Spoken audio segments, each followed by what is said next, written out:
17 एप्रिलला मोदी सरकारला एक मोठा धक्का बसलाय। संसदेमध्ये महिला आरक्षण आणि मतदारसंघ पुनर्रचना विधेयक मतदान पार पडलं आणि एकच गोंधळ उडाला।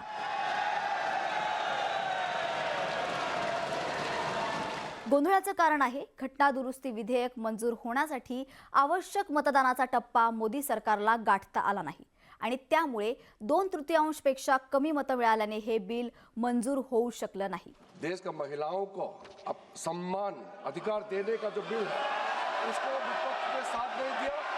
बहुत खेद की बात है। महिला आरक्षण आणि मतदारसंघ पुनर्रचना विधेयकाच्या बाजूने 298 मतदान झालं तर या विधेयकाच्या विरोधात 230 मतं पडली। 540 सदस्यांपैकी 528 सदस्यांनी यावेळी मतदान केलं। हे विधेयक मंजूर करण्यासाठी 360 मतांची गरज होती, मात्र त्यासाठी 62 मतं कमी पडले, त्यामुळे हे बिल मंजूर होऊ शकलेलं नाही।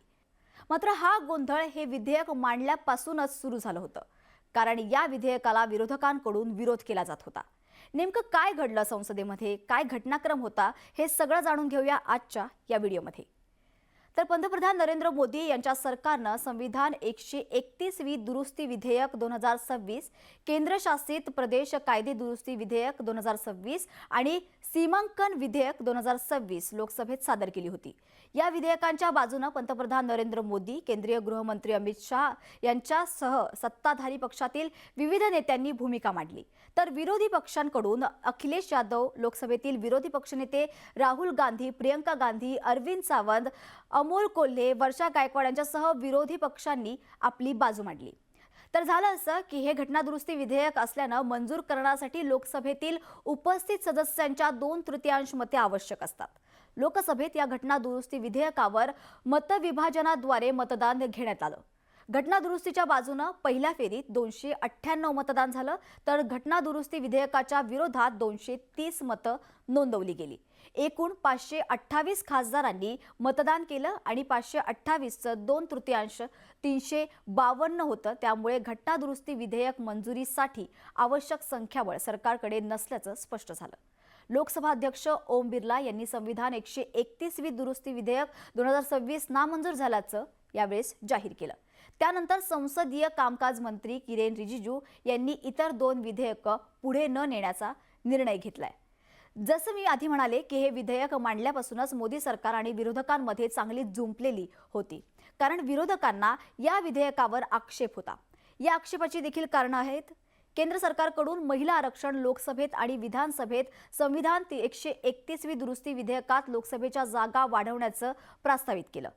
2029च्या निवडणुकीत लोकसभेच्या सध्याच्या 543 जागांमध्ये वाढ करून राज्यातील लोकसभेच्या जागा 815 आणि केंद्रशासित प्रदेशांच्या 35 जागा मिळून 850 जागा करण्याचा प्रस्ताव विधेयकात होता। सरकारनं महिला आरक्षणातील दुरुस्ती विधेयकासोबतच लोकसभा मतदारसंघ पुनर्रचनेचं विधेयक मांडलं होतं। विरोधी पक्षांकडून नेमका याच मुद्द्याला आक्षेप होता। विरोधी पक्षांकडून महिला आरक्षण विधेयक 2023 मध्ये मंजूर करण्यात आल्याची भूमिका मांडण्यात आली।